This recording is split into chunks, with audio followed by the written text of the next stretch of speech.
great pleasure that the BP is now keeping pace. In class, the Prabhupada made some interesting points about the spiritual origins of violence. The verse described how Arjuna prepared to fire his own Brahmastra to counteract the one thrown by Ashwatthama. And Prabhupada explained that knowledge of warfare is one of the sections of the Vedas, Dhanur Veda, how to utilize Dhanur. Dhanur means bows and arrows. Similarly, Ayurveda. Ayurveda means medical science, how to protect the Ayu. Because the body is perishable, so in Vedic knowledge, everything is there to guide human society. Srila Prabhupada ki.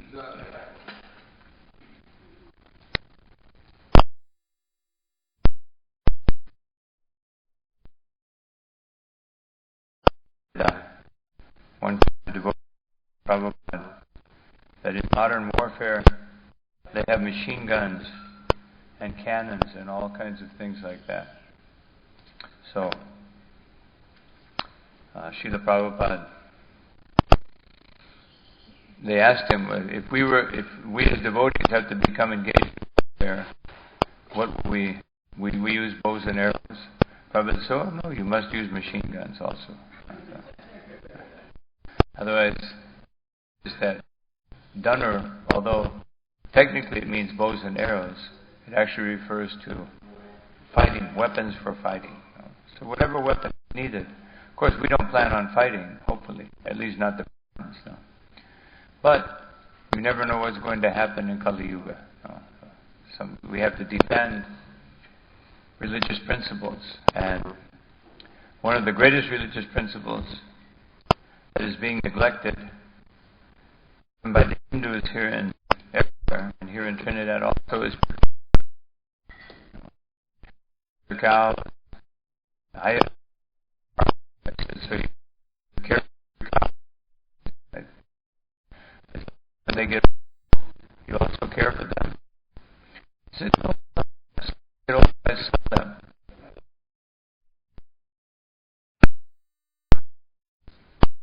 The cow said, no, I don't care for the cow. No. So, the Prabhupada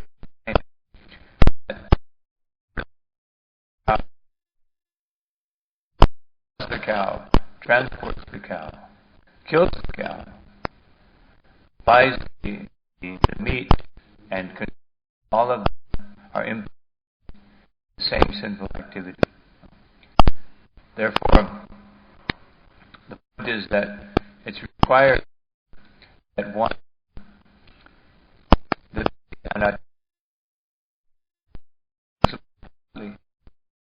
the tendency of all live religious principles according to their own sense gratification.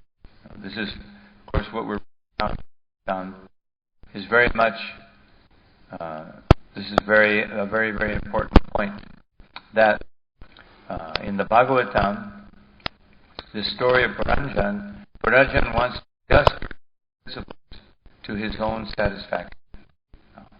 This is the tendency of the world, every religion, that people, they want, even now, even though Srila Prabhupada spoke so strongly about so many things, we see even our to adjust things very comfortable. Of course, Krishna consciousness, and in any practice, religious practice, make some adjustments for the new people coming to Krishna consciousness, but we cannot change the essence. Simply make it more palatable. Srila Prabhupada said that if I would have preached and enforced 4 regulated principles, we would have millions of followers.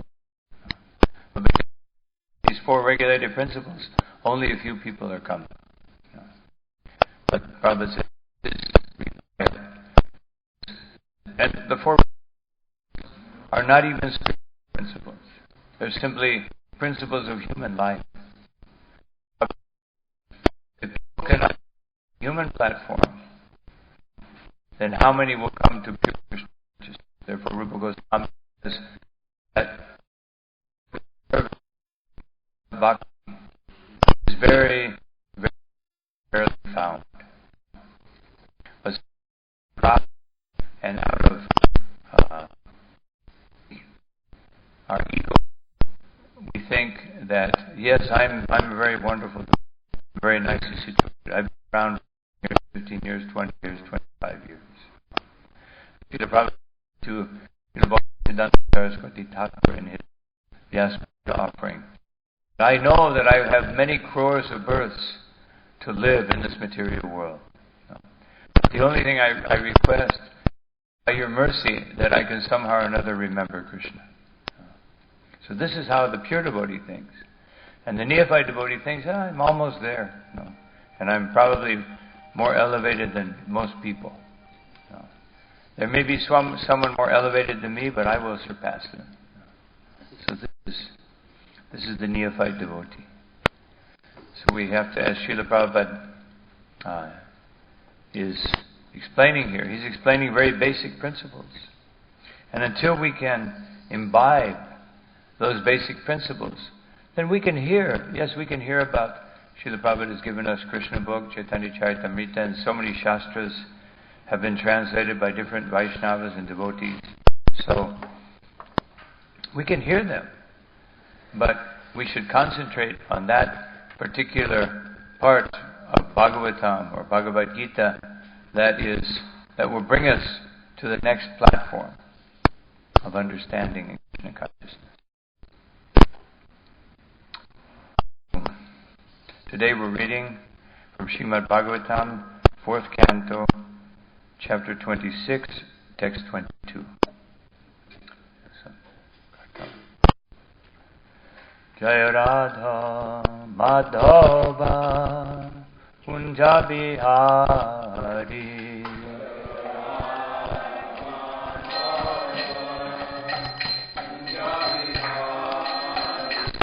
Jaya Radha Madhava Kunja Bihari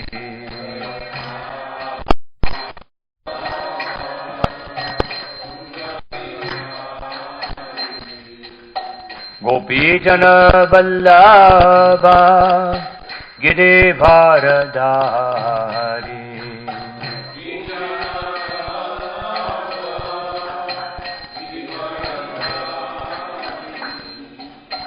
Gopijana Vallabha Girivardhari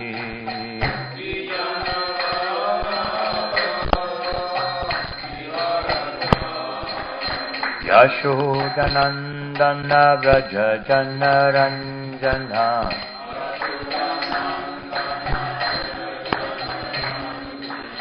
Yashodanandana Vraja Janaranjana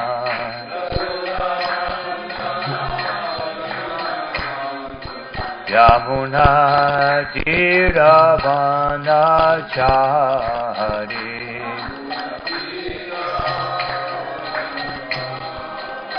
Yamuna Tira Vanachari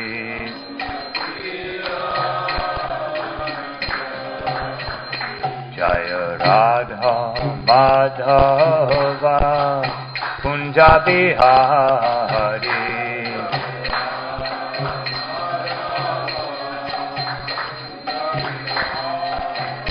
Jaya Radha Madhava Kunja Bihari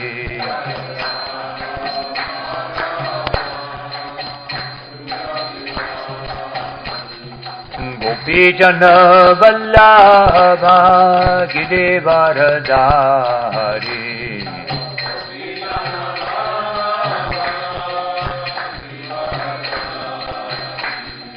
Gopijana Vallabha Girivardhari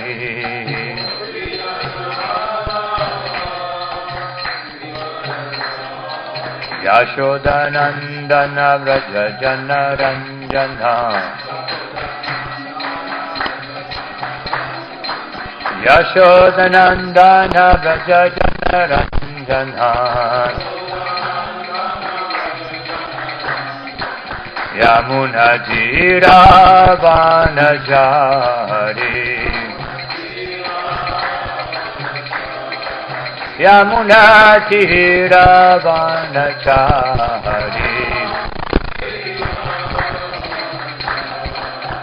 Jaya Radha Madhava Kunja Bihari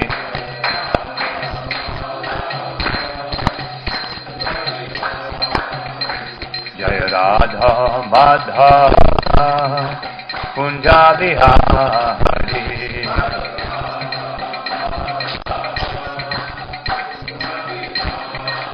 Jaya Radha Madhava Kunja Bihari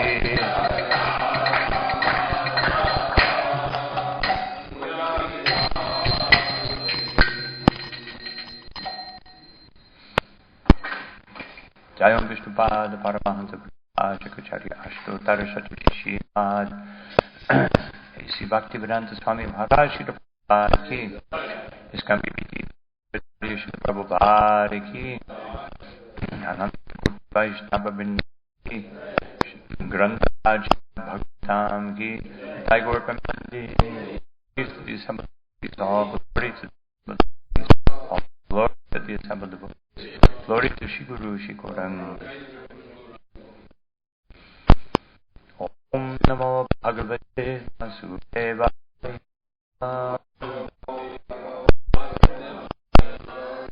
Om Namo Bhagavate Vasudevaya.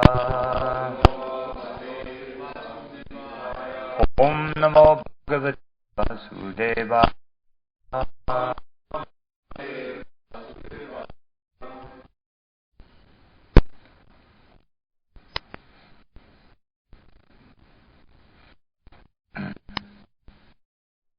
Paramon Udando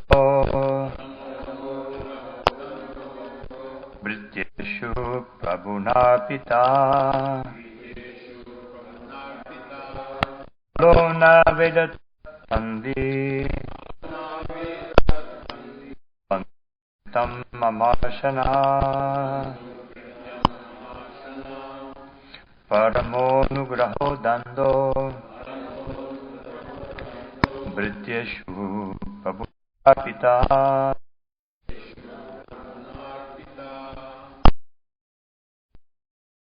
Tandi Bandhu Krityam Mamashana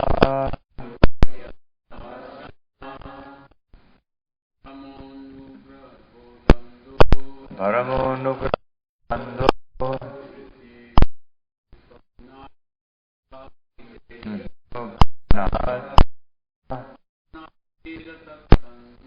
Baluna Virata Bandukrityam Mamashana Paramonugrando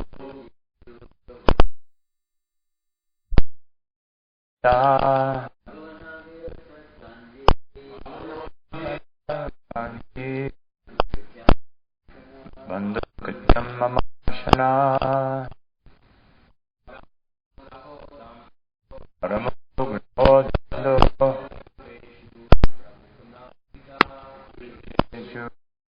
Pita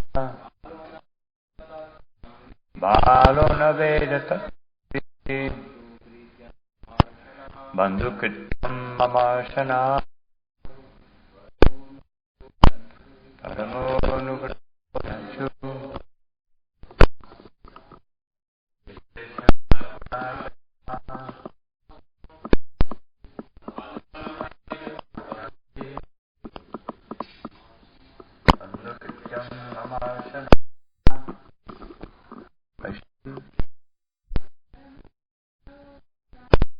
Paramonugrando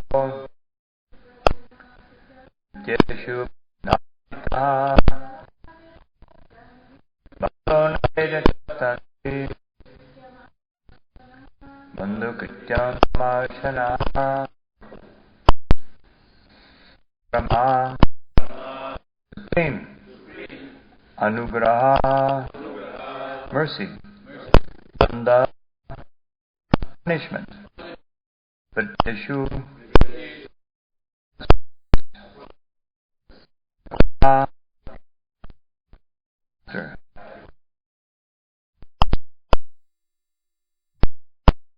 Bhava foolish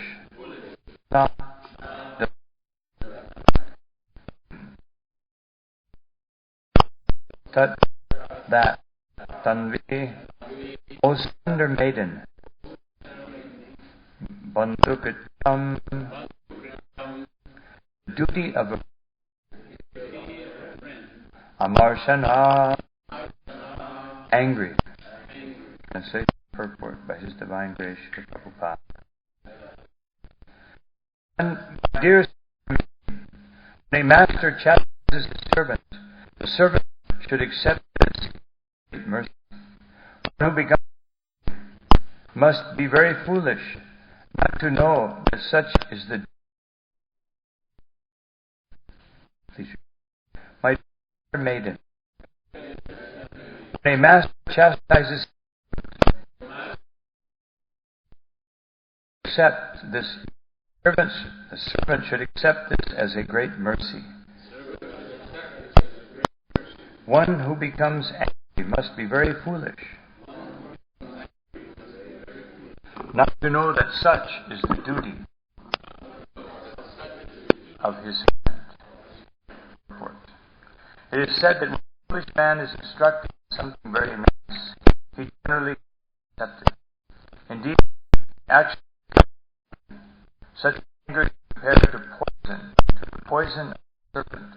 For when a serpent is fed and fed, its poison actually merciful or the serpent increases its poisonous venom when fed nice stuff. Similarly, when a fool is instructed, he does not recommend himself. He does not recommend himself, but actually becomes angry. Om Gyan Dimanandasyadanam Jana Shalakaya Shuram Militam Yena Tasmai Shri Gurave Namaha Chaitanya Manopishtam Stapitam Nena Bhutale Swayam Rupapatatmai.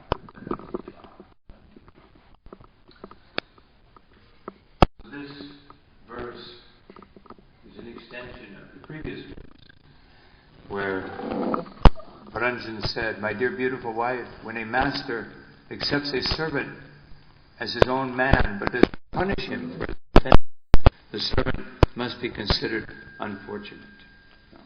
So there we're talking about in that previous verse, we're talking about a servant, the master himself. If he doesn't chastise the servant, Srila Prabhupada said many times that a guru who does not chastise the disciple is actually committing violence. If there is no chastisement. But sometimes the spiritual master will see that actually the disciple is incapable of being instructed. Sometimes we see that. Especially in this age of Kali Yuga, in this particular part of Kali Yuga, that we think that, I'm so overburdened by work, family, and sense gratification. Why does the Guru want to increase this burden, mercilessly? Doesn't he understand how busy I am? Doesn't he understand this? Sometimes people think like this. And therefore the Guru, just like I always give the example that a disciple, a foolish disciple, may go to the Guru and say, "Please, my dear Gurudev, instruct me." And he says, "Yes, please do Sankirtan." "Oh, I'm not very good at Sankirtan."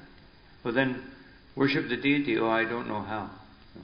"Well then, you can go to the kitchen and help cooking." "Oh, I never learned to cook." "But then, you can clean the floor." "Oh no, I have some problem with my hands." "And then you can do that." Well, so many excuses. "Then just chant and be happy." "Oh, thank you, you're so merciful." So this is not the process. The process is that if the whatever the spiritual master says, then we must do it. And if we can't do it for some reason, real reason, not that my mind is simply doesn't want to do it. Just like Srila Prabhupada, he said many times, my spiritual master gave me the instruction that I should go and preach. And he said, I tried to preach, but I was not able to fulfill that instruction because of my family duties. But I never forgot his instruction for one moment. So sometimes, yes, there are valid reasons why we cannot, because of circumstances, we may not be able to fulfill some instruction. But still, Srila Prabhupada said, in relation to Mangalartik, he said, even if one has to drag himself, he's so sick or difficult situation, he has to drag himself, he must come to Mangalartik. So someone may say, well, I live very far away and soon after I have to go to work. But one can drag himself to his own deities.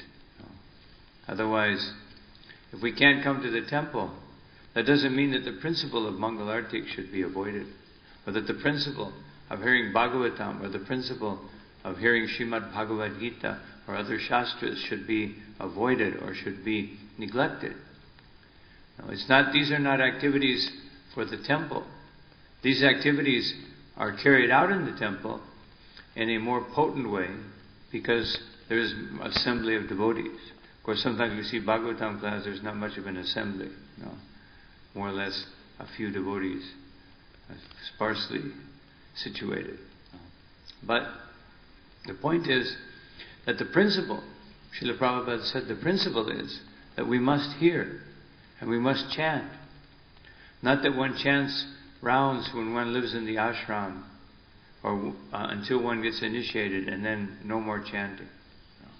Or not that we chant, just like every morning we're hearing from Srila Prabhupada about the glories of chanting the holy name. So, not that if we don't hear this regularly, then we will chant improperly. So all these things are meant to be observed. So here it says, in the previous verse, that the master is not doing the duty if the master does not properly chastise the servant. And that servant is considered to be unfortunate. So in other words, if the guru cannot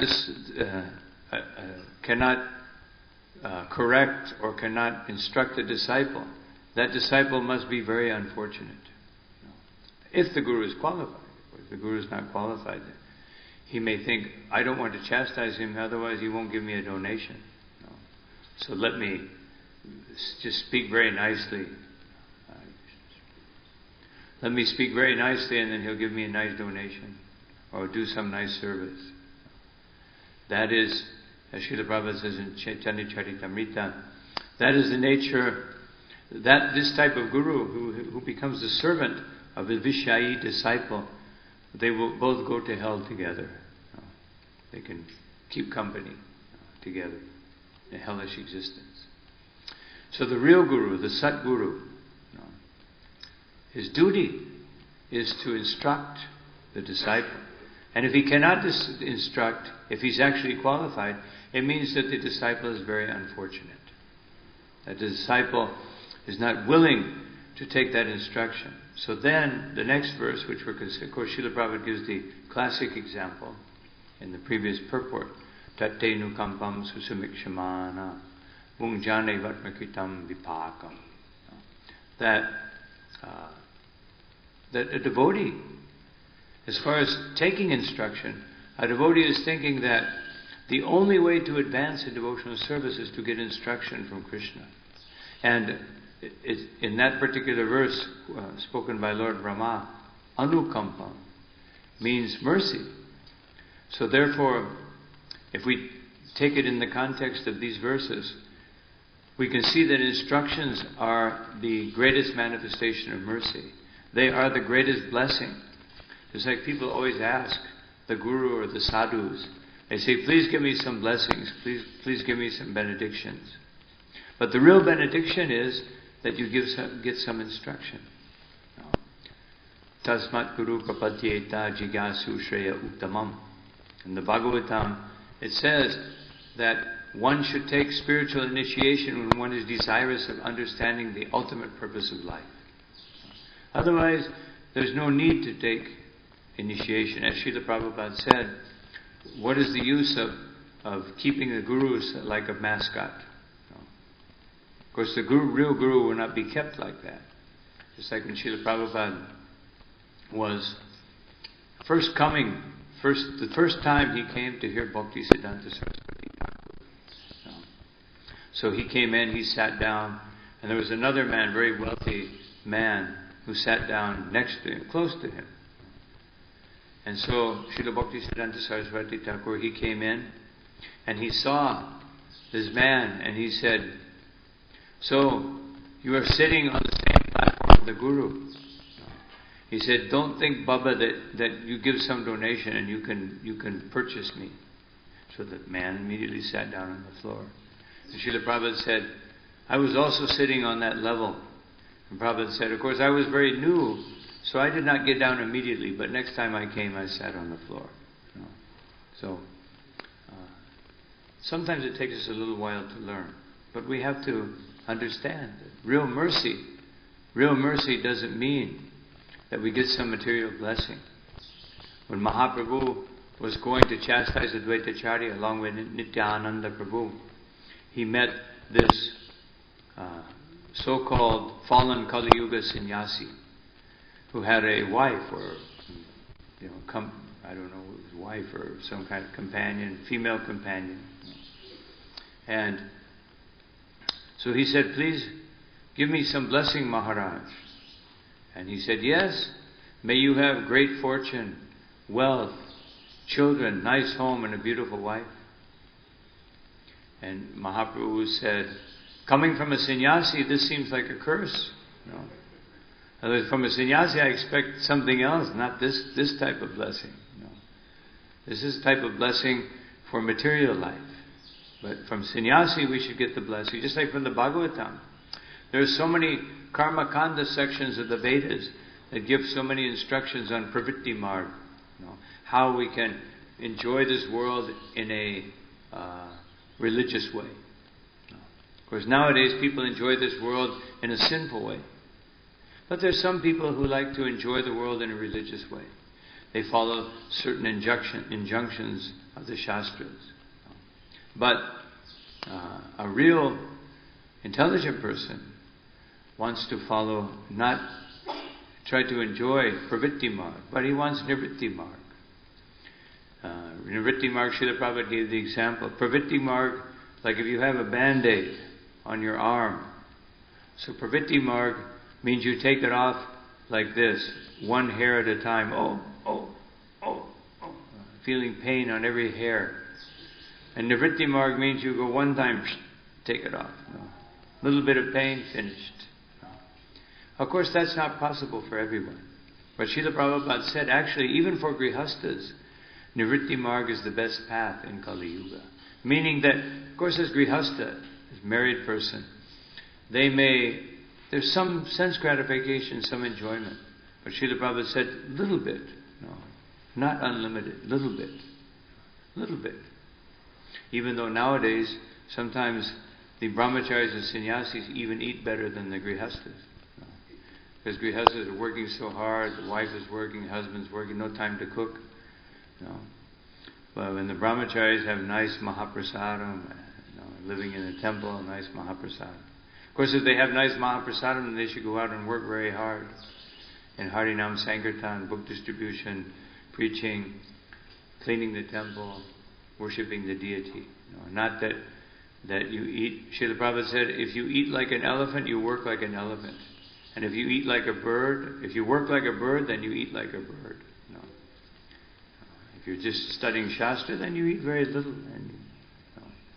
Otherwise, I remember in Cuernavaca in Mexico, Srila Prabhupada established the diet for the BBT devotees. He said, milk, fruits and vegetables, no grains. He said, otherwise you will simply sleep. So, Srila Prabhupada very practical.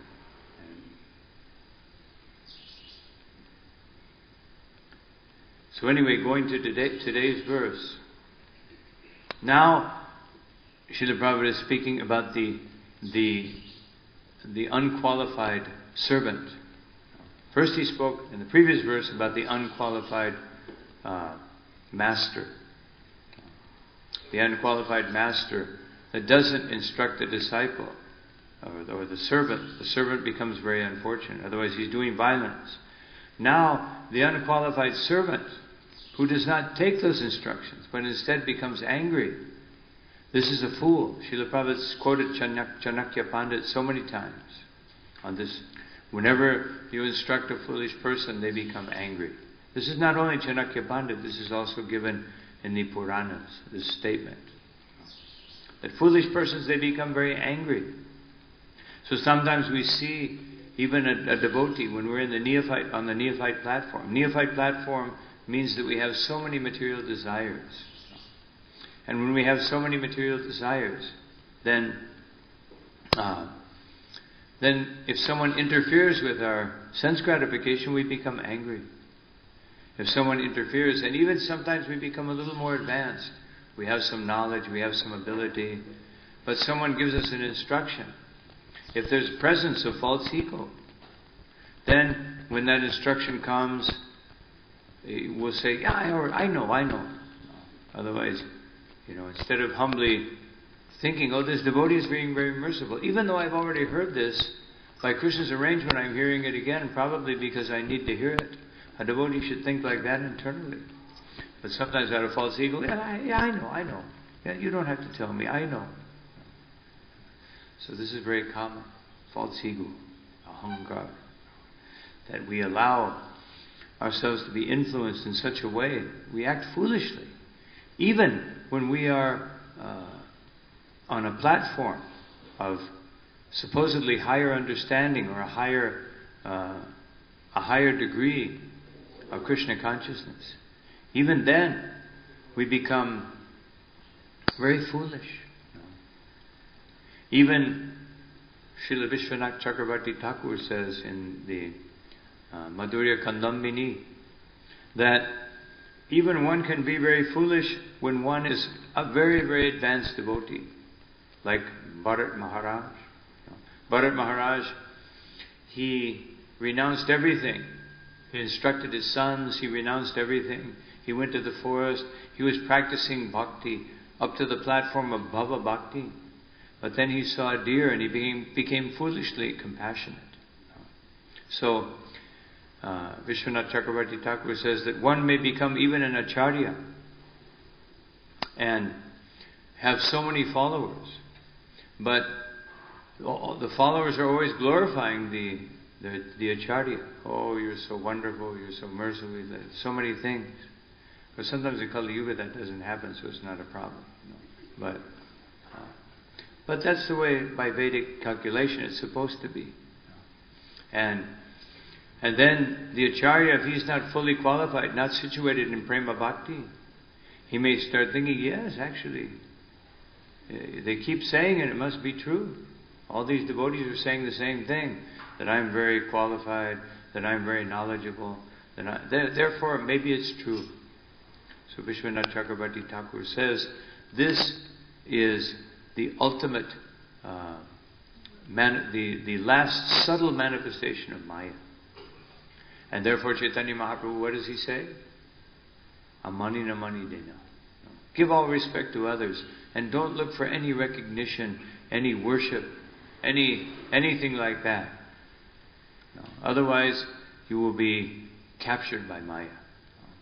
So when Mahaprabhu, this was illustrated in the pastimes of Mahaprabhu, when Mahaprabhu was performing his Sankirtan pastimes with his devotees, on one occasion, Advaitacharya was always complaining to the Lord that because in the very beginning of the Lord's pastimes of Sankirtan, then Advaitacharya, of course, as Lord Chaitanya said, he was the main reason why I came. He invited me. He said that, so, and at one point, Sri Chaitanya Mahaprabhu sent Ramai, the brother of Srivas. He sent him to go bring Advaita Acharya. And he said, now I will tell him that that person who he has prayed for has now come. So you call him. So when Ramai went to Advaita, Advaita of course acted as if he didn't understand. And he said, yes, I will go meet him. But if he's actually my Lord, then he will know what is in my mind. So Advaita Acharya gathered all the pair. He was very blissful. He knew that this is my Lord. But he wanted to show the devotees how powerful the Lord was. So he gathered all this paraphernalia with his wife and he went to the house of Nandanacharya. And then when Ramai returned to Lord Chaitanya, he said, so have you told him? Is he coming? He said that if you know his heart, then you will know what to do. And Lord Chaitanya said, Advaita is testing me. So you tell him, you can go to the house of Nandanacharya and tell him to come immediately. And so Ramai was ecstatic, thinking, yes, the Lord, he is the Lord because he knows. So he went to the house and Advaita came and he was very blissful. He was able to worship Sri Chaitanya Mahaprabhu. But a little bit later, every time that Lord Chaitanya would see Advaita Acharya, he would worship him. He would offer obeisances. And he would say, you are Acharya. You are my worshipable Lord. And Advaita Acharya felt so bad that, I want to worship Lord Chaitanya, but he's worshipping me? So, this was happening again and again, and Advaita was thinking, how can I get Lord Chaitanya to finally recognize me as his servant? Well, sometimes he would do it, but generally he wouldn't. So, one time they were in ecstatic kirtan, and Advaita Acharya was jumping up in the air in kirtan, and then Lord Chaitanya again said, just see, in the dancing, there's dancing, and just see how Advaita is dancing, because he is teaching all of us. And then Lord Chaitanya became so ecstatic that he fainted.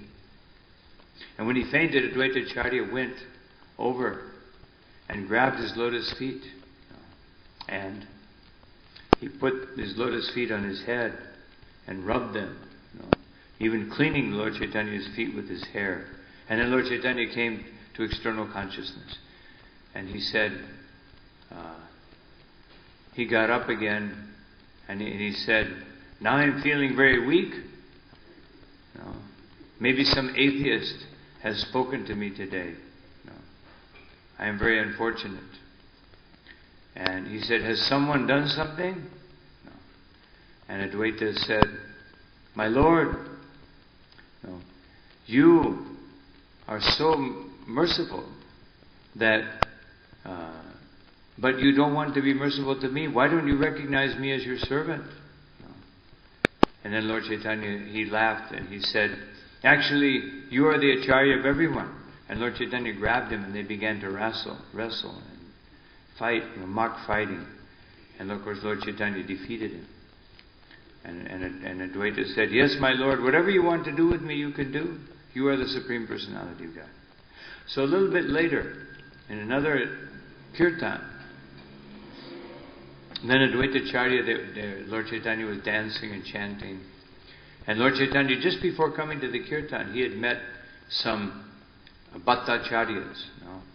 And these Bhattacharyas, Lord Chaitanya said, they have the title Bhattacharya, which means, Bhattacharya means very qualified Acharya. Generally, the title Bhattacharya is very common in South India. So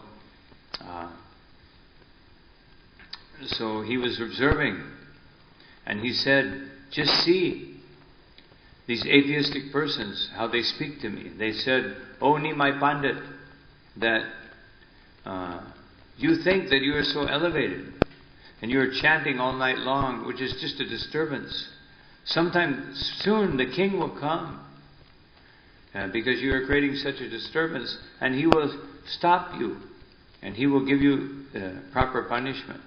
And Lord Chaitanya said, oh, that will be very nice when the king comes. Then I can chant the Maha Mantra and I can instruct him in the principles. I've heard he's a very learned man. So they were arguing like this. And Lord Chaitanya came to the kirtan, and he said, he started dancing and chanting. Then he said, something's wrong. I think because I spoke to atheists today that I'm not feeling any bliss. These atheists have contaminated my mind and my existence. So then Advaita Acharya spoke up, and he said, my dear Lord, how can you are very merciful, but how can you expect bliss if you do not treat your servants properly, and give them the opportunity to serve you? And he said, I am so unfortunate, myself and Srivas, we are so unfortunate, because to the oil miller, to the gardener, to the lowest among men, you give your unlimited mercy, you give them ecstatic love for Krishna. Even to this Avaduta, Nityananda, who has no home, has no background, we don't know who he is. We don't know where he came from. But you're giving him such ecstatic love and so many responsibilities. But myself and Srivas, no mercy. Even though we've been glorifying you, he was indicating, we've been glorifying you longer than everyone else. This Avaduta just came in out of nowhere, and you gave him mercy. These low class, low born people on the street, you're giving them mercy. But myself and Srivas, no mercy. So why is this? And the Lord, he didn't say anything. And he waited a couple minutes. Then he ran out the door and closed the door behind him of the house of Srivas. And Nityananda and Haridas went behind him. And Lord Chaitanya jumped in the Ganga, unconscious, seemingly unconscious. He was actually under the water. Nityananda and Haridas grabbed his feet, and Nityananda grabbed his hair, and they pulled him out of the Ganga. And then Lord Chaitanya said, Nityananda, why have you done this? Why have you grabbed my hair? No, I am so unqualified. I do not deserve to live. No, I am performing my duty improperly. No. Advaita Acharya has chastised me. He was indicating this. So, then Nityananda and Haridas began to glorify Lord Chaitanya. And they said, my dear Lord, whatever you want, whatever you desire, if you want to punish someone, who can stop you? This is your supreme ability and your supreme desire and your will, and therefore we must worship it. And then Sri Chaitanya Mahaprabhu said that actually I instruct the two of you not to say anything that you have seen me. Nothing. I am going to the house of Nandanacharya, but you cannot tell anyone. So Lord Chaitanya went to the house of Nandanacharya. He walked into his house and sat down on the altar. And Nandanacharya was blissful. He came and worshipped Lord Chaitanya. Otherwise, Lord Chaitanya was showing that, yes, I can accept the worship of my devotees. And Nandanacharya worshipped him with so many objects and articles. And then they sat up all night talking about Krishna. And the next morning, when the sun was coming up, Lord Chaitanya was feeling compassion to Advaita Acharya. And he called for Srivas. He told Nandanacharya, bring Srivas alone with no one else. And so Srivas came and he said, so how was Advaita? So Advaita, he has fasted. Since you left yesterday morning, he has fasted all day and all night. And the only thing that is keeping him alive is his destiny. Otherwise, we're destined to live so many years and then so the destiny only is keeping him alive. No. Just like Srimati Radharani, when Krishna left for Mathura and afterwards Dwarka, Radharani, her life was said that her life was simply dangling on a string, only kept alive by destiny, by her destiny to live for so. Otherwise, she had no desire to live without Krishna. So Advaita Acharya, Shiva said, Advaita, he is simply forlorn. He will not speak. He will not even look at us. Please, my Lord, you have given proper punishment. Now give him your mercy. That is my humble request. So Lord Chaitanya said, let's go to his house. So Lord Chaitanya came in, and Advaita was sitting down with his head, like this, lamenting. And Lord Chaitanya came in and said, Advaita, it is I, Vishwambar. Please get up immediately and feel happy. I am here. And Advaita didn't say anything. And Lord Chaitanya again told him, please get up, give up this lamentation. And Advaita said, how can I say anything? I'm such a great offender. And then he said, but of course, this offense ultimately was caused by you. Because you will not recognize me as your servant. The only thing I want in my life, the only thing I desire is just that you treat me like your servant, like a maidservant. You tell me what to do and I will be so happy to do it. Lord Chaitanya smiled and he said, my dear Advaita, sometimes the servant must be punished. He said, just like sometimes the king, he has a minister and he gives the minister the responsibility of paying the guards. And the guards, in that way, the minister instructs the guards and he pays the guards on behalf of the king. But if somehow or another the minister commits a grievous act, even though he has such a great position, the king may have him executed, even though he may be the minister. So he said, in the same way, Krishna, he instructs his servant and he chastises his servant, but this is his mercy. So we have to learn how to take Krishna's mercy in the proper way. And this is the most wonderful way to take it. And then Advaita Acharya became very happy and they embraced. And the purport is, the understanding is that chastisement is very wonderful, as is being said here. But if amarshanaha, if there is anger, because we're chastised, and specifically here, the word bandhukrityam, that the real friend, our real friend, is that person who always speaks the truth to us. This is the real friend. The real friend is not someone who simply wants you to have some favorable conception, and therefore they don't say anything even when you're acting improperly. But the real friend, and therefore Krishna, the Supreme Lord, and his representative are our real friends. And therefore Krishna says, Suridam Sarvabhutanam, I am the best friend of every living entity. And Lord Kapila Dev said that actually the sadhu, the devotee, Suridam Sarvadehinam, that the devotee of the Lord, the sadhu, the spiritual master, is the best friend of all the embodied living entities. Because they go out and perform Sri Harinam Sankirtan. When Haridas Thakur would chant the holy name in a loud voice, it is said in Chaitanya Charitamrita, that when he chanted, you would hear the echo. He chanted so loudly that you could hear the echo coming from the trees. But actually it was not an echo, because his chanting was so potent that the trees were also chanting. They were responding. Haridas would chant and the trees would chant. Just like Lord Chaitanya, just by his presence, he was so potent, he was so powerful, that when he was young boy, he wanted to have a puppy.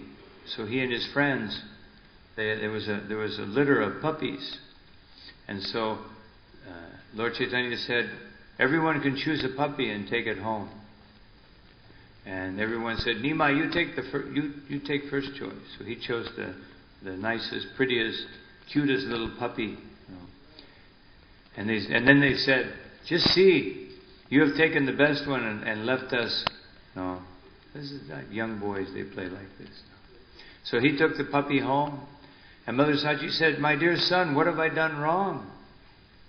We are Brahmins. No, we are supposed to protect the cows, not the dogs. Of course, dogs also should be respected.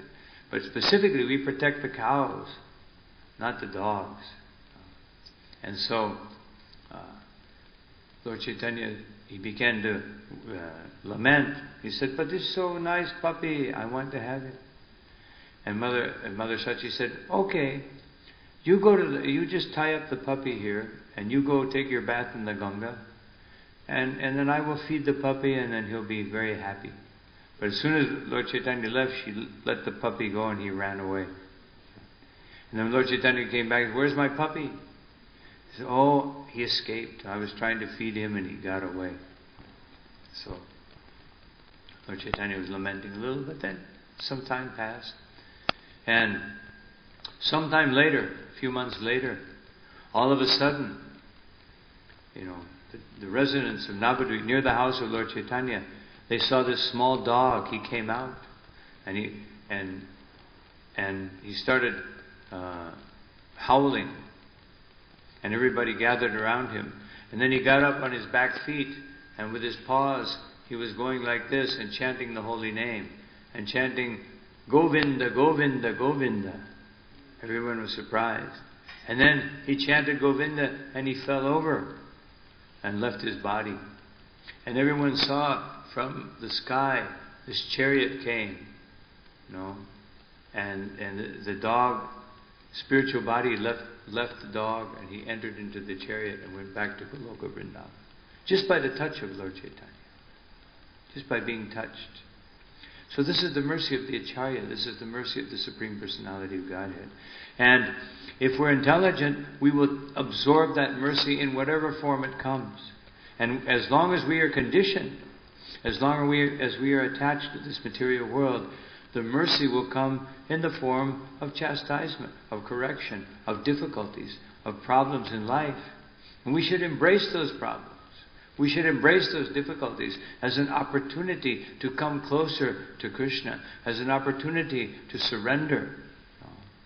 Just like the Avaduta Brahman, and so many indications throughout the Shastra, that when people actually want the mercy of the Lord, the mercy of the Supreme Personality of Godhead, they accept everything. They accept that mercy in whatever form.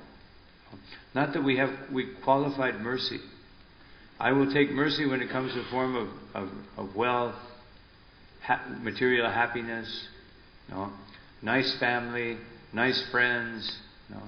That type of happiness, that type of mercy I'm very anxious for. But this mercy, chastisement, instruction, difficulties, problems, this type of mercy I don't want. No. I don't see this as mercy. But unfortunately, we're so fallen in this age of Kali that we think that this mercy, that this is not fair. Why is Krishna doing this to me? No. But what He's doing to me is He's giving me His most wonderful form of mercy. And even when one is liberated, even when one is a pure devotee, we can see Srila Prabhupada, Srila Bhaktivinoda Thakur, all of the acharyas. We see all of our great acharyas, they had to go through so many difficulties. Sri Haridas Thakur was beaten. And all the acharyas, they had to go through so many difficulties. Because Krishna uses them. Before we become purified, then Krishna uses difficulty to purify us. And after we become purified, like Queen Kunti, like the Pandavas, like Srila Prabhupada, like Parikshit Maharaj, after we become purified, then Krishna uses us as the instrument to teach others. That this is actually, if we learn how to accept this mercy of the Lord very happily, very blissfully, oh, thank you, Krishna, thank you so much. Now I have learned, now I know I must surrender to you. If we learn to do this, then we will advance very quickly in devotional service. But if we don't, if we try to qualify the mercy, this mercy I like, this mercy is not so good, or we don't even see the chastisement, the difficulty, the instruction as mercy. We see it as an imposition, an unnecessary imposition. I don't need this. I already know. I'm already qualified. I'm a devotee. I don't need these things. Why is Krishna doing it? Why is Krishna not helping me in this way or that way? Just like the other day, just to conclude, the other day we had last weekend, we had our Sankirtan festival in Mexico. 81 devotees went out to distribute books. I think, I can't remember the total, something like 450,000 books we distributed. So, the point is that one devotee was saying, each devotee was giving a little account of how their experience. One devotee was saying that one day I went out and I was so desirous of distributing, because the few days before that I was a little bit in Maya and I only could distribute a few books. So that day I got up extra early, I chanted my rounds, trying to hear every name of Krishna. And then I went out and it started raining. And it rained all day long. And so there was a lady devotee, she said, so I was thinking, why Krishna? Why are you doing this? And she actually looked at me like, why? And I said, yes, this was special mercy. You cannot condition Krishna to your desire. Yes, the other day I wasn't so anxious to distribute, but today I'm very anxious, and now Krishna, you must give me nice sunshine and nice weather. Make nice weather, no rain, but a nice cloud, so it's not too hot. No. And we cannot condition Krishna. We accept whatever Krishna gives us. Because Krishna is Param. He is the Supreme. And Krishna wants us also to bring us to that Param platform, where we are situated in transcendence. So to do that, depending on our conditioning, He will give us different experiences. And if we experience difficulties, we should think, yes, I'm still a neophyte, therefore I'm experiencing difficulties.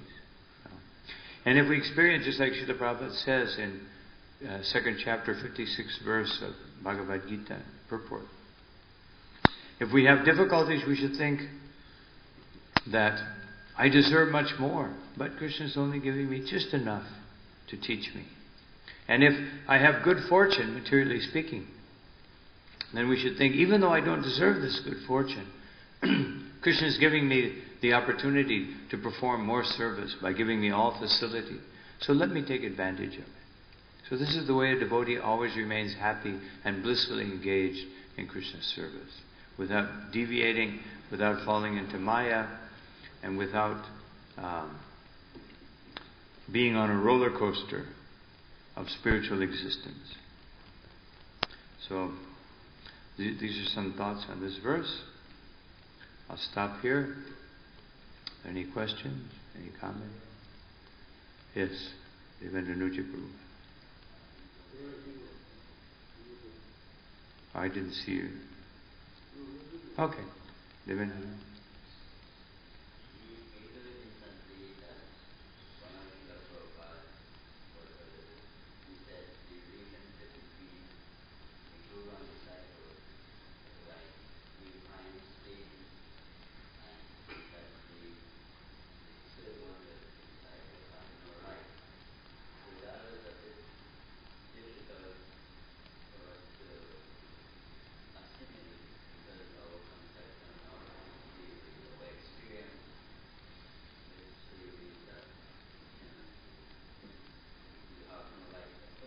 Mm-hmm.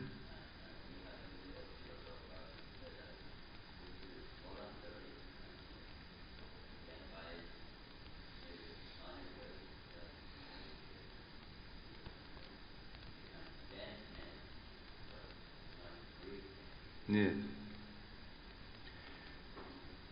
So Srila Prabhupada was speaking about the mentality of the disciple. Yes, it's true. Srila Prabhupada said that the devotee is like bamboo. That you can bend it if you bend it very carefully. But if you bend it too quickly, then it will break. So how can he say this? He's actually giving, just like the Bhagavatam gives us so many ideals. Most of us cannot follow these ideals. So when Srila Prabhupada says this, and Bhaktivinoda Thakur says this many times in his different writings, that the disciple considers himself like a dog before the spiritual master, like a menial servant. And whatever the master, but Srila Prabhupada says just in these purports that we're reading now, he says that just like the guru considers the disciple just like the father considers the child, that out of love sometimes it's necessary, although he may give so much affection, out of love sometimes it's necessary to chastise. So Srila Prabhupada is indicating by saying that this is the mentality of the perfect disciple. That the perfect disciple thinks, I have no right. I have no right to take any decision. Everything is the mercy of the Guru. And that is voluntary, because devotional service is voluntary. But once we voluntarily surrender, then in one sense, speaking in the most ideal way, in our own internal, in our own heart, we consider, I have no rights. I have no... of course, we can't say that in a political way, because in every country, every sovereign state, everyone has their rights. But before Sri Guru and before the Supreme Personality of Godhead, a devotee never thinks that way. But of course, in Rasa Tattva, in understanding our rasa, our original relationship with Krishna, so the Krishna wants the devotees to have so many rights, and Krishna considers, I have no rights. That whatever my devotee wants, whatever my devotee tells me, I will do. So this mentality is actually coming from Krishna. If Mother Yashoda tells me to do something, I must do it. When Nanda Maharaj tells me to bring his slippers, I must do it. I have no rights. So this is the ideal mentality of the perfect servant. But of course, a spiritual master, as you correctly say, should be very sensitive to the needs, the conditioning, the needs, the situation of the disciple or the student, and give them as much mercy, chastisement, or whatever as is appropriate for their advancement. That's true. But when we speak about the ideal mentality of the servant, that should be it. I have no rights. So, Agni Dev.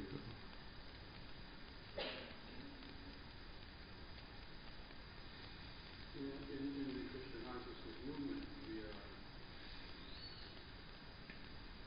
it may be, to some extent, easier to take chastisement from the Guru, again, based on our level of advancement.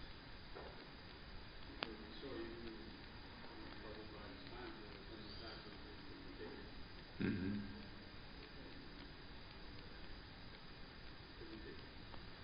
But the way Prabhupada set up the movement, we were always under someone, some authority, and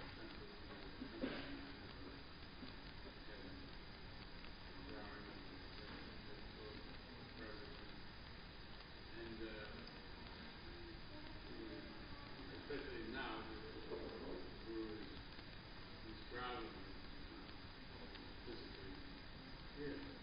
So devotees, they come under his direction, and whatnot. And the tendency is to resist.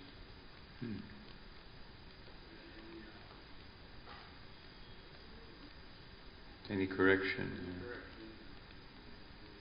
unified devotee thinks, I don't need you to tell me. I'm doing it. That mentality is symptomatic of another guru said.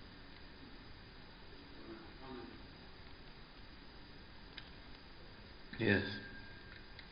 This is unfortunate. There was one, I just told this the other day. I heard this many years ago. Srila Prabhupada's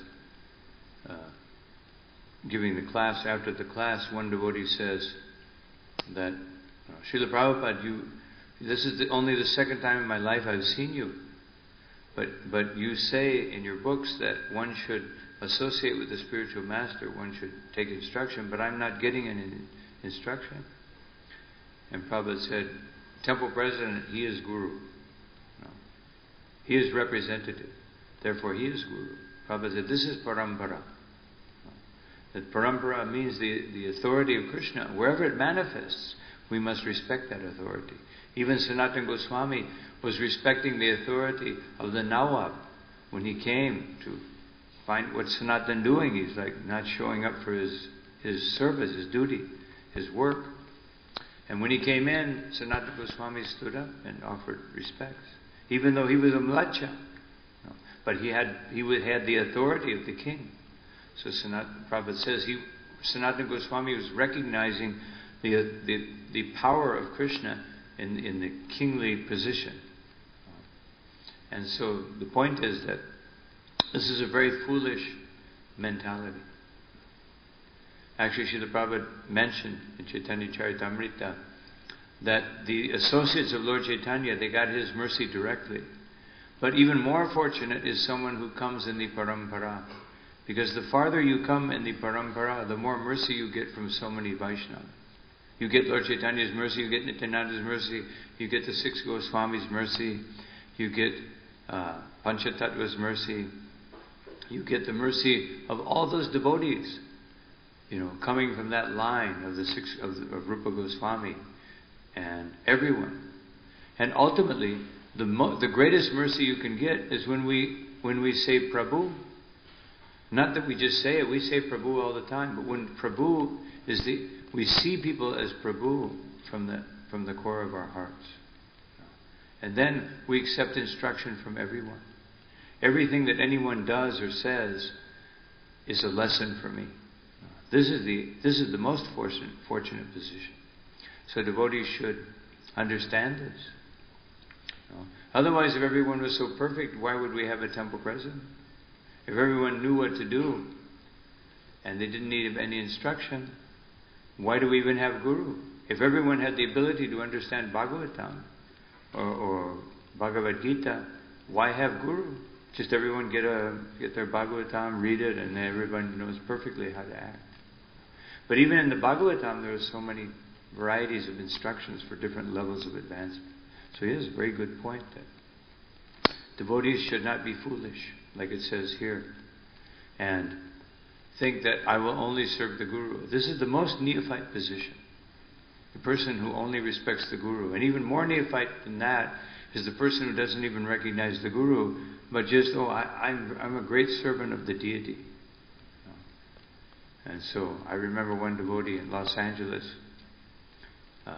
I think he had some difficulties with some of the leaders. And because you remember that some of our temple presidents and in Prabhupada's time and temple commanders were very expert in chastisement, to the point where some people would become disappointed. So this one devotee came and he had become successful, materially successful, so he drove up in a big, very expensive car, and there were many God brothers around. He just walked out, didn't say anyone, walked up, came before the deities, offered his respects, walked out, got back in his car. And I was just thinking, this is the perfect neophyte devotee. No respect for any Vaishnava. And just deities and Prabhupada. But are we really following Prabhupada if we don't follow his instructions? One may have some sentiment for Prabhupada, which is very wonderful. But if you don't follow his instructions, and if you don't follow Lord Chaitanya's instruction of Trinadapi Sunichena, which we repeat every day, Taurodivasya Hishnuna Manina Mani Dina Kirtaniya Sadahari, of respecting everyone and not looking for any respect and being humble and tolerant, if we don't follow these instructions, then what is the nature of our devotional service? It just means that we're proud, puffed up, foolish. The word used here for anger, amarshanaha, which is related, it comes from the same root as amadya, which means envy. So this type of anger comes from envy. How can this person instruct me? I'm so advanced. No. I've been around for 15 years. I know, 500 verses from Bhagavatam, Bhagavad Gita. No. I do so much service. So if we're thinking in this way, then we're simply inviting fall down. Only when one thinks that I have no qualification, I have no understanding, that my only hope is the mercy of the Vaishnava, then we can make some advance. So we should all be very anxious to take instruction from temple president, temple commander, senior devotees, senior Vaishnavas. Lord Chaitanya was so respectful to senior position that he glorified Ramachandra Puri. Even though Ramachandra Puri was insulted him, offended Jagadananda Pandit. No. He was so nasty. But Lord Chaitanya, because he was the godbrother of his guru, he gave him respect. So we have to learn from this. This is why these pastimes are there. If we don't learn from them, then how will we advance? And therefore, if that is the attitude of the devotees, that's why sometimes we go a little slowly, because we're not maintaining the proper mentality of surrender. So this is a very good point. We should be very conscious. How do you go?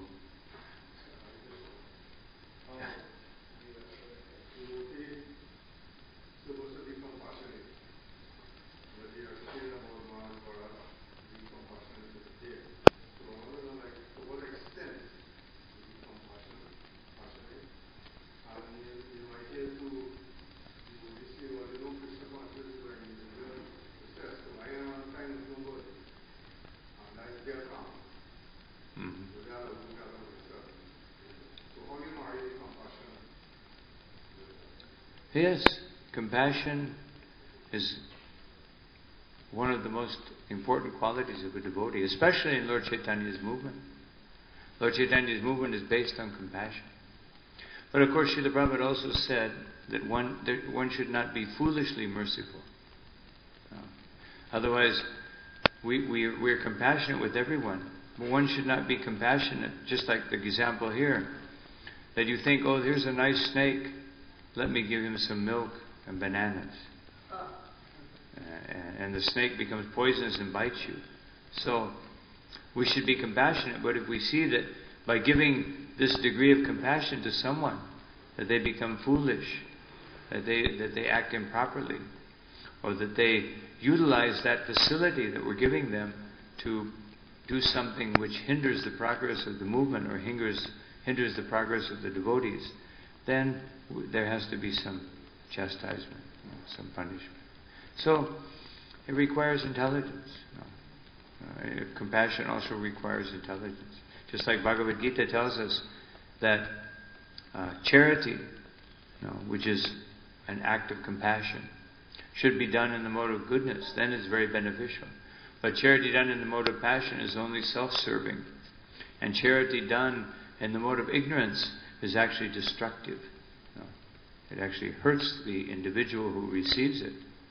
Because by receiving such so-called compassion, they cannot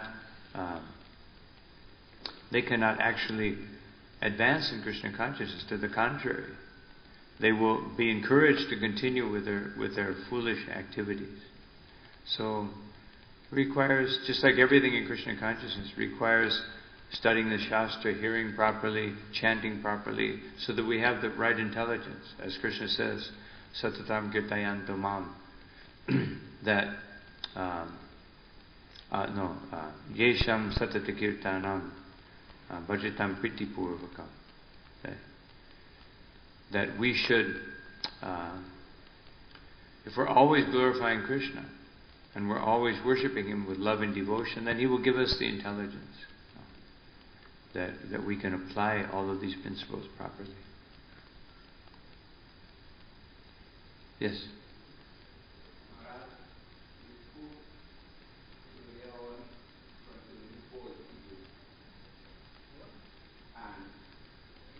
I'm sorry. Spoke earlier on about ego. Hmm? False ego. So I'm wondering, in our observation of our lives, how does one determine what level of observation is born in that either is he observing through his false ego or is he observing through his self? How does one determine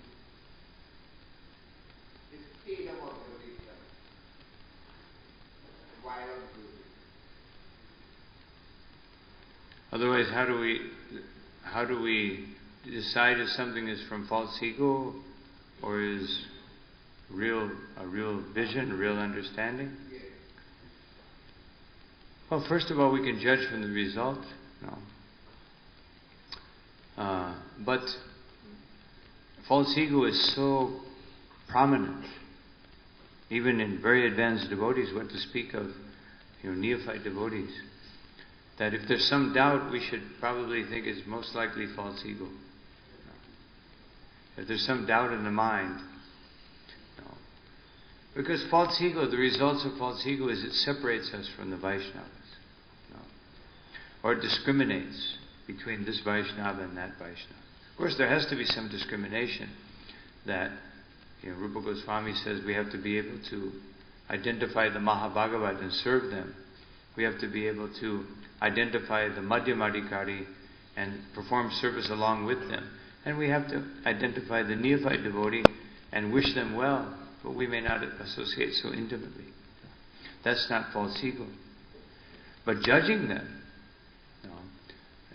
not taking advantage of the Mahabhagavat, not serving together with the contemporary devotees who are on my level, and not properly respecting the neophyte devotee even though they may act improperly, that is false ego. So we avoid false ego. Of course, in the very story we're reading, the Paranjan, in the first verses, it says that the false ego are the two explosive weapons. Now, this is the second verse of this chapter. It says that Paranjan, he had two explosive weapons. What were they? Aham mameti, I and mine. These are the manifestations of false ego. I am this, I am that, I do this, I do that, I have this qualification. That's one aspect of false ego. And the other aspect is mine. This is mine. This is mine. This belongs to me. This is my property. So as long as this concept of I and mine are there, then the false ego will manifest.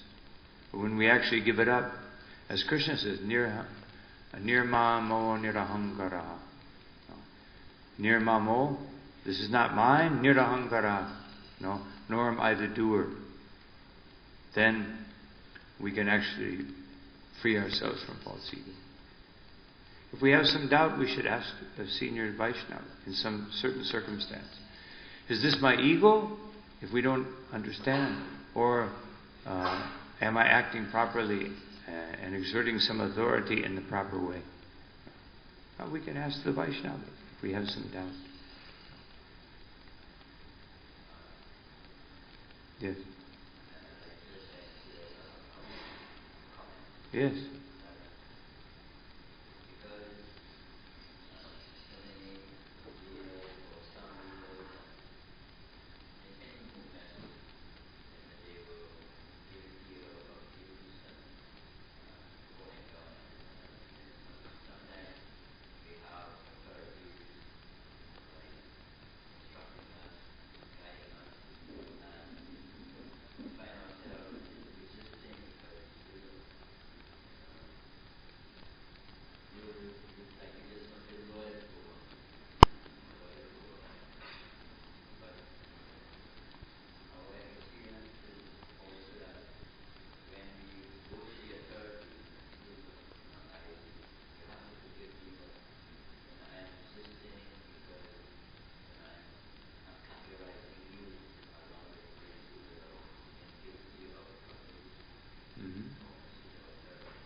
Mm-hmm.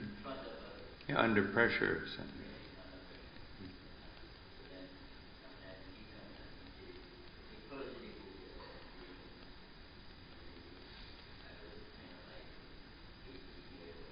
Mm-hmm.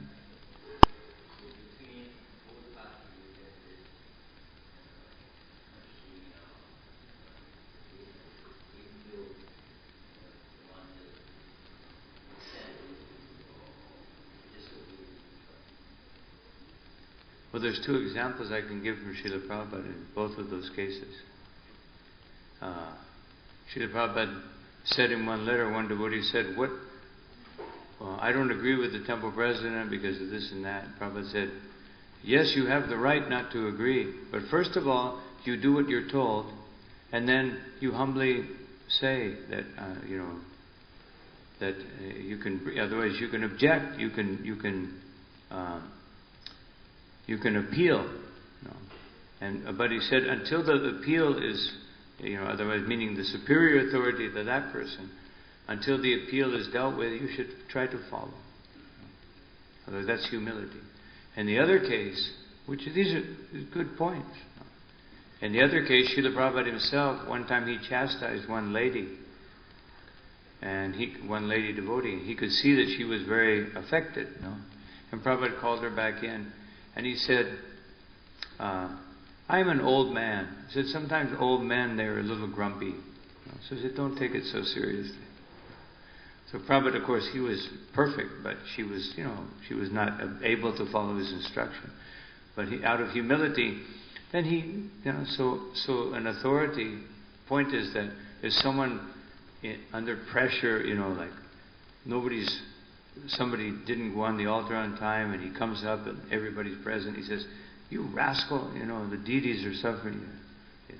First of all, the devotee should understand, he overreacted, but, But then usually, if he's properly situated, then he'll come to the devotee afterwards and say, I'm sorry that I did that, I should have called you aside, but the deity was being neglected, so I was a little... So that's the proper way to deal with it. And of course, if the authority chastises people and yells at them all the time in the public and in front of the deities, then that authority has to be dealt with. Somebody above that person will have to correct him. Say, Prabhu, you can't do that. No. You have every right to exert your authority, but as you just said, don't break the bamboo. Don't exert so much authority that the people go away. And Prabhupada said in relation to that, he said to one devotee who had spoken very harshly to another devotee, Prabhupada said, I have made so much effort that people will come, and now you are driving them away. Prabhupada said it takes so many, Srila Bhaktisiddhanta Saraswati Thakur said, one should be willing to spend 100 gallons of blood, which means a great, great effort, to help one person come to Krishna consciousness. So we should also understand that. People are sensitive, and the more sense gratification there is in society, the more difficult it is for people to take spiritual discipline. So as Kali Yuga increases, we will see that it will be more difficult. Even one Acharya from Gaudiya Math, he told me, he said, I think in 10 more years, that was about 5 years ago, in 10 more years, there will be no one to worship the deities.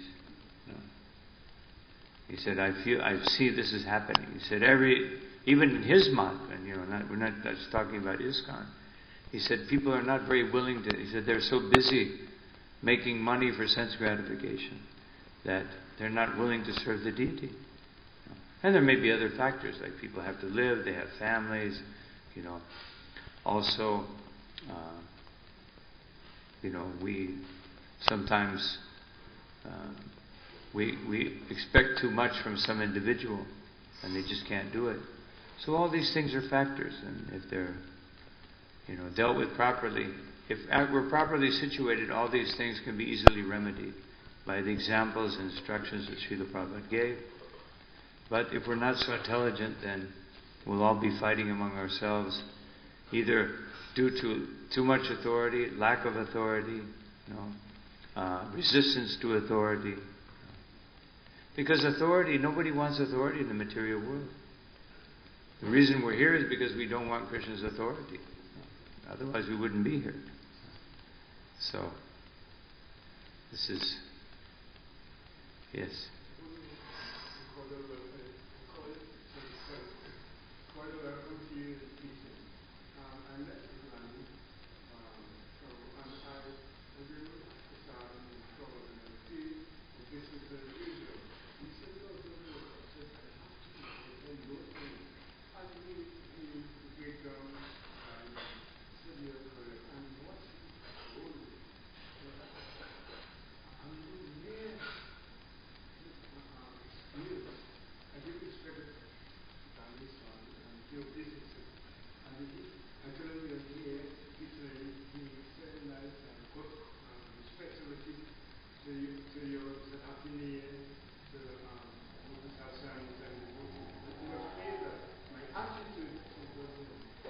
Okay.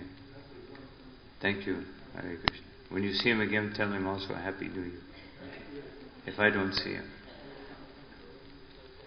So I think we may have to stop now. We can speak in later. It's very late. So devotees have to do their service, work, whatever they need to do.